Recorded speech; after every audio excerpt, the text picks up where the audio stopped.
భారతదేశ జ్ఞానాన్ని పంచుకున్న ధైర్యవంతుడైన బాలుడు. ఈరోజు నేను మీకు నరేంద్రనాథ్ దత్తా అనే ఒక ప్రత్యేకమైన వ్యక్తి గురించి ఒక అద్భుతమైన కథ చెప్పబోతున్నాను. ఈయనే తరువాత స్వామి వివేకానందగా ప్రసిద్ధి చెందారు.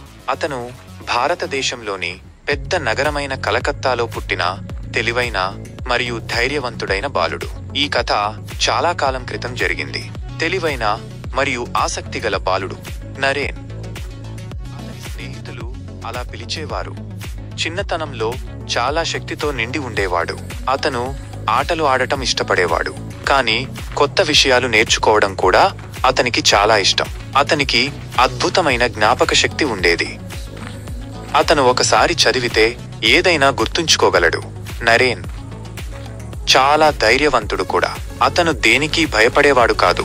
దెయ్యాలకైనా లేదా చీకటికైనా సరే.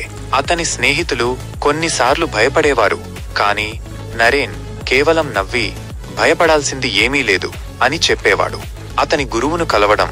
అతను పెద్దయ్యాక నరేన్ దేవుడు మరియు జీవితం యొక్క అర్థం గురించి లోతుగా ఆలోచించడం ప్రారంభించాడు.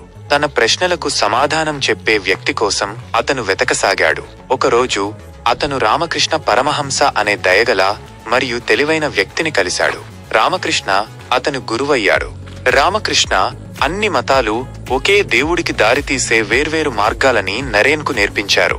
నరేన్ తెలివైన విద్యార్థి మరియు చాలా ప్రశ్నలు అడిగేవాడు. కొన్నిసార్లు అతను వాదించేవాడు కూడా. కానీ రామకృష్ణ అతన్ని ప్రేమించాడు మరియు నరేన్ ఒకరోజు గొప్ప పని చేస్తాడని నమ్మాడు. ఒక బాధాకరమైన సమయం మరియు ఒక పెద్ద నిర్ణయం. కొంతకాలం తరువాత రామకృష్ణ చాలా అనారోగ్యంతో కన్నుమూశారు. నరేన్కు చాలా బాధగా ఉంది, కానీ అతను ధైర్యంగా ఉండాలని తెలుసు. దేవుడిని అనుసరించడానికి మరియు ఇతరులకు సహాయం చేయడానికి సాధారణ జీవితాన్ని వదులుకోవాలని అతను నిర్ణయించుకున్నాడు. అప్పుడే అతను ఒక కొత్త పేరు పెట్టుకున్నాడు, స్వామి వివేకానంద. స్వామి అంటే సన్యాసి మరియు వివేకానంద అంటే జ్ఞానం యొక్క ఆనందం. భారతదేశమంతటా నడవడం. స్వామి వివేకానంద భారతదేశం అంతటా నడిచారు. కొన్నిసార్లు చెప్పులు లేకుండా మరియు తక్కువ ఆహారంతో. అతను పేద మరియు బాధపడుతున్న ప్రజలను చూశాడు మరియు అతను వారి పట్ల గొప్ప ప్రేమను కలిగి ఉన్నాడు. భారతదేశాన్ని బలమైన మరియు గర్వించదగిన దేశంగా మార్చడానికి అతను సహాయం చేయాలనుకున్నాడు. దూరదేశానికి ఒక పెద్ద సాహసం. ఒకరోజు స్వామి వివేకానంద అమెరికాలో సర్వమత మహాసభ అనే ఒక పెద్ద సమావేశం గురించి విన్నారు. అతను వెళ్లి భారతదేశం యొక్క గొప్ప జ్ఞానం గురించి మాట్లాడాలనుకున్నాడు. అతని దగ్గర ఎక్కువ డబ్బు లేదు, కానీ కొంతమంది దయగల వ్యక్తులు అతనికి సహాయం చేశారు. ప్రపంచంతో మాట్లాడటం. అమెరికాలో కాషాయ వస్త్రాలు ధరించిన ఈ యువకుడి గురించి ప్రజలు ఆసక్తిగా ఉన్నారు. అతను మాట్లాడే అవకాశం వచ్చినప్పుడు అతను లేచి నిలబడి, అమెరికాలోని సోదరీమణులారా మరియు సోదరులారా అని అన్నాడు. సభలోని వారంతా లేచి గట్టిగా చప్పట్లు కొట్టారు. అతని దయగల మరియు హృదయపూర్వక మాటలను వారు ప్రేమించారు. అతను శాంతి, అన్ని మతాల పట్ల గౌరవం మరియు ప్రతి వ్యక్తిలోని శక్తి గురించి మాట్లాడాడు. ప్రజలు ఆశ్చర్యపోయారు. ప్రపంచానికి భారతదేశం గురించి బోధించడం. స్వామి వివేకానంద కొన్ని సంవత్సరాలు పశ్చిమ దేశాలలో ఉన్నారు.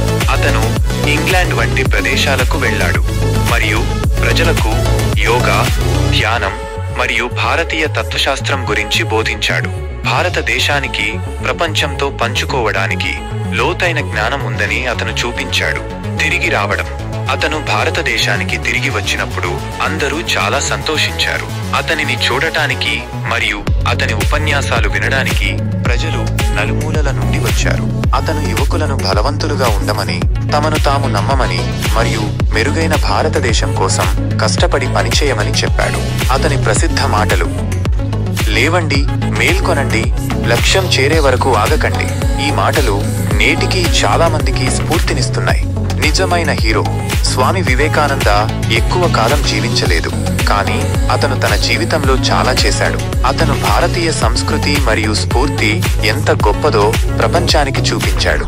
అతను ప్రజలను ధైర్యంగా ఉండమని, నేర్చుకోమని మరియు ఇతరులకు సహాయం చేయమని చెప్పాడు. భారతదేశపు వెలుగును ప్రపంచమంతటికీ పంచిన ధైర్యవంతుడైన బాలుడు మరియు జ్ఞానవంతుడైన గురువు స్వామి వివేకానంద.